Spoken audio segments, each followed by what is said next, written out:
अपनी जो समस्या है, कोई अगर आपका कोई क्लोज फ्रेंड हो, यदि उससे अगर आप बात करते हैं, उससे डिस्कस करते हैं तो आपकी समस्याओं का हल भी मिल सकता है। लेकिन इसमें महत्वपूर्ण ये है कि ऐसा मित्र आपके पास होना चाहिए कृष्ण जैसा, न कि कर्ण जैसा।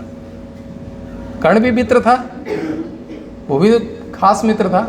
कैसा मित्र होना चाहिए? कृष्ण जैसा, कर्ण जैसा। क्यों? कर्ण में क्या बुराई थी? उसने बेचारे ने जान दे दी।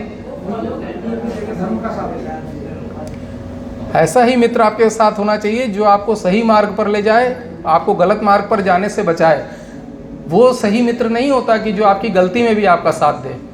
होता क्या है कि जो गलती में हमारा साथ देता है, हम उसको अपना घनिष्ठ मित्र समझते हैं, पर वो आपका मित्र नहीं है।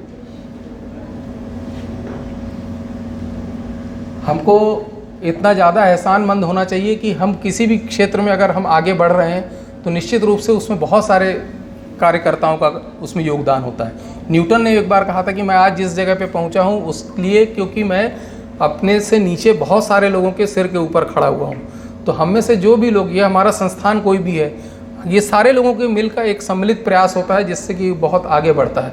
तो हमको कम से कम इस बात का हमेशा ध्यान रखना चाहिए कि जो भी उन्नति या तरक्की हो रही है इसमें सभी लोगों का योगदान है। जितना ज़्यादा हो सकता है हम ईमानदार रहें। यदि हम बेईमानी करते हैं या रिश्वत लेते हैं तो वो भी हमारे शरीर के लिए एक स्ट्रेस का काम करता है। मनी मेकिंग मशीन, जो मैंने शुरू में बात बोली थी कि हम पैसा कमाने के लिए ही बिल्कुल न लग जाएं कि बाकी सारी चीज़ें छोड़कर केवल मनी मेकिंग मशीन बन जाएं, वो अपने आप में बहुत ज़्यादा स्ट्रेस है। इसके बाद कुछ मैनर्स भी हमको होने चाहिए, जो लोगों से हम कैसे बिहेव करते हैं, कैसे इंटरेक्ट करते हैं। जैसे अगर कोई वरिष्ठ व्यक्ति आ रहा है, कोई महिला आ रही है, यदि आप उसके लिए उसको ग्रीट करते हैं या उसके लिए चेयर छोड़ देते हैं तो ये एक वातावरण को अच्छा रखता है और आपस के संबंधों को मधुर रखता है। शावर से या नहाने से भी ऐसा देखा गया कि स्ट्रेस काफ़ी हद तक कम होता है। बॉडी मसाज से भी स्ट्रेस काफ़ी हद तक कम होता है। म्यूज़िक एक बहुत इंपॉर्टेंट एक पार्ट है। म्यूज़िक को तो अब थेरेपी के रूप में भी यूज़ किया जा रहा है, जो बहुत हद तक स्ट्रेस कम करता है। तो आप जब घर जाते हैं, जब स्ट्रेसफुल हो, तो आप लाइट इंडियन म्यूज़िक सुने, उससे आपका स्ट्रेस बहुत कम होगा। लेकिन इम्पॉर्टेंट ये है कि जो हार्श म्यूज़िक है, लाउड पॉप म्यूज़िक है, वो स्ट्रेस को बढ़ाता है, ये प्रूवन फैक्टर है। तो यहाँ पर भी कौन सा म्यूज़िक सुनना है वो बहुत इंपॉर्टेंट है। इसके बाद एक और चीज़ है एटीट्यूड। एटीट्यूड हमारा कैसा होना चाहिए? एटीट्यूड बिहेवियर पे भी हम कभी आगे अगर टाइम मिलेगा तो बात करेंगे। चाइना में एटीट्यूड के लिए अलग अलग पर्सनैलिटीज़ बोली गई हैं, डिफरेंट एनिमल्स पे पर्सनैलिटी बनाई गई हैं। Dog personality, cat personality, monkey personality, lion personality. तो डॉग और कैट पर्सनैलिटी के बारे में मैं इसलिए बताना चाह रहा हूँ कि एटीट्यूड हमारा कैसा होना चाहिए। कई बार क्या होता है कि एक किसान था, उसने एक कुत्ता और एक बिल्ली पाले हुए थे। किसान बहुत भला आदमी था, वो बहुत ख्याल रखता था दोनों कुत्ता और बिल्ली का, पूरी सेवा करता था। एक दिन क्या हुआ है कि कुत्ता और बिल्ली आपस में बात कर रहे थे। तो कुत्ते ने ये कहा कि मुझको लगता है मेरा मालिक तो भगवान है, बिल्कुल साक्षात अवतार है, इसलिए हमारा इतना ख्याल रखता है। तो बिल्ली ने क्या कहा? बिल्ली ने कहा कि तुम मूर्ख हो, मुझको लगता है मैं भगवान हूँ इसलिए मेरी इतनी खातिरदारी हो रही। तो ये एटीट्यूड है। अगर हम डॉग एटीट्यूड वाले व्यक्ति हैं तो हम हमेशा सुखी रहेंगे, हम हमेशा तनाव मुक्त रहेंगे। यदि हम कैट एटीट्यूड वाले व्यक्ति हैं तो हमेशा तनाव में रहेंगे। परफेक्शनिस्ट बनना भी एक बहुत हद तक हमको समस्या पैदा करता है। पॉजिटिव थिंकिंग के बारे में हम हमेशा सकारात्मक सोचें, ये सबको बोला जाता है, लेकिन सकारात्मक कैसे सोचें? एक साधारण उदाहरण, ये आधा ग्लास आधा भरा वाला देखा होगा, सुना होगा आप लोगों ने। तो किसको, अगर आपको आधा गिलास पानी का मिलता है तो क्या कहेंगे आप? आधा भरा आधा खाली? आधा पानी से आधा। और इसका सही आंसर ये है कि पहली बात तो ये समझ लीजिए कि हमको आधा भरा है या आधा खाली है, इसके लिए पहले तो हमको अपनी परिस्थिति देखना पड़ेगी।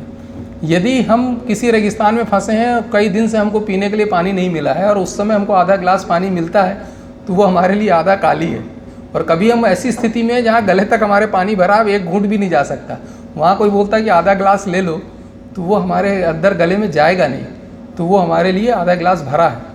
तो कई बार हमारी परिस्थिति क्या है उसके आधार पर हम सोचते हैं और उस परिस्थिति में हम फिर कैसा रिएक्ट करते हैं, वो पॉजिटिव थिंकिंग कहलाती है। जो सबसे साधारण उदाहरण है थर्स्टी क्रो वाली कहानी कि कौवे को घड़े में पानी दिखा, उसने कंकड़ डाले, पानी ऊपर आया और पीकर उड़ गया। ये पॉजिटिव थिंकिंग है कि उसने उस सिचुएशन में क्या कर्म किए। यदि कौवा पेड़ पर बैठ के केवल सोचता रहता कि पानी ऊपर आ रहा है, पानी ऊपर आ रहा है, पानी ऊपर आ रहा है, तो पानी ऊपर नहीं आता, कौवा ऊपर चला जाता। फैक्ट्स को ओपिनियन से सेपरेट करना भी हमको आना चाहिए। जैसे कभी किसी एक व्यक्ति से कोई गलती हुई, ये एक फैक्ट है कि उससे एक गलती हो गई। अब उसके बाद उसकी सारी कल्पना है कि अब मैं जाऊंगा तो बॉस मेरे को मारेगा, हो सकता है नौकरी से निकाल दे, फिर मेरी नौकरी चली जाएगी तो मेरे बीवी बच्चों को क्या होगा, बच्चे को स्कूल से छुड़ाना पड़ेगा, फिर पिताजी की दवाई कहाँ से आएगी, और लंबी चीज़ें। ये सारे उसके ओपिनियंस हैं। फैक्ट सिर्फ एक है कि अभी उससे कुछ गलती हुई है, तो उसको कैसे, जो अभी हमने बात की कि क्या पॉसिबिलिटीज़ हो सकती हैं, उसके बारे में वो सोच के क्या एक्शन ले सकता है, वो एक्शन ले। और तीसरा ये है कि हमको कुछ फिजिकल एक्टिविटी के द्वारा अपने शरीर को स्वस्थ रखना है। तो 3 तरह की एक्सरसाइजेज हम कर सकते हैं, एक जो स्टेमिना के लिए होती है, एक स्ट्रेंथ के लिए, और एक सपलनेस के लिए। स्टेमिना के लिए जो एक्सरसाइजेज होती हैं जैसे जॉगिंग है, साइकिलिंग है, स्विमिंग है। स्ट्रेंथ के लिए जो जिम वाली एक्सरसाइजेज हैं, और जो सपलनेस के लिए जिसमें योगा और ताई ची आता है। आइडियल ये है कि हम इन तीनों में से यदि एक एक एक्सरसाइज ले लेंगे तो हमारे शरीर के लिए बेहतर होगा। और हमारा एटीट्यूड ऐसा होना चाहिए कि जिन चीज़ों को हम बदल सकते हैं उनको हमको बदलने का प्रयास करना चाहिए, जिन चीज़ों को हम नहीं बदल सकते हैं उनको स्वीकार करना चाहिए। और सबसे बड़ी बात यह कि इन दोनों में हमको अंतर मालूम होना चाहिए। और इसीलिए अभी सारी दुनिया, सारा विश्व जो है वो भारतीय गुरुओं की तरफ दौड़ रहा है। इस शांति की तलाश में, इस तनाव मुक्ति के लिए वो भारतीय गुरुओं के पास दौड़ रहा है। लेकिन भारतीय गुरुओं के पास जब हम जाएंगे तो उसमें हमको भारतीय अध्यात्म, योगा, प्राणायाम, ध्यान, वो सारी चीज़ें भी इनकॉर्पोरेट करनी पड़ेंगी। जो स्पिरिचुअलिटी की जानकारी है उनको भी हमको साइंटिफिक रूप से सामने रखना पड़ेगा। तो यदि आगे कभी हम बैठेंगे तो उन चीज़ों को भी हम देखने की कोशिश करेंगे जिसमें हम योगा, प्राणायाम और ध्यान की जो टेक्निक्स हैं उनको भी साथ में इनकॉर्पोरेट करने की कोशिश करेंगे। जो लोग कुछ पूछना चाहेंगे वो पूछ सकते हैं, या अगर कोई फीडबैक देना चाहें तो लिख के भी दे सकते हैं, जिन पे हम आगे बात कर लेंगे। समय ज़्यादा हो गया है तो बहुत ज़्यादा स्ट्रेस आप लोगों को नहीं देते हुए मैं उम्मीद करता हूं कि आप लोगों के लिए स्ट्रेसफुल नहीं रहा होगा सेमिनार। और इससे ज़्यादा अगर कुछ देखना चाहते होंगे जो लोग, तो YouTube पर मेरा एक चैनल है डॉक्टर पीयूष श्रीवास्तव के नाम से, वहाँ पर आप लोगों को काफ़ी थोड़ी जानकारी मिल जाएगी। धन्यवाद। Thank you so much sir, it was really inspiring and motivating for all of us. आज हमने काफ़ी सारी नई चीज़ें सीखी है, कैसे हमें डे टू डे अपने जीवन में स्ट्रेस को कम करते हुए आगे बढ़ना है। Thank you so much sir. Thank you. As a token of appreciation and thanks, मैं request doctor Sandeep to please come. ये मेदांता की तरफ से सर आज आपका सेशन रहा, उसके लिए एक छोटी सी हमारे ओर से भेंट। Thank you so much for coming.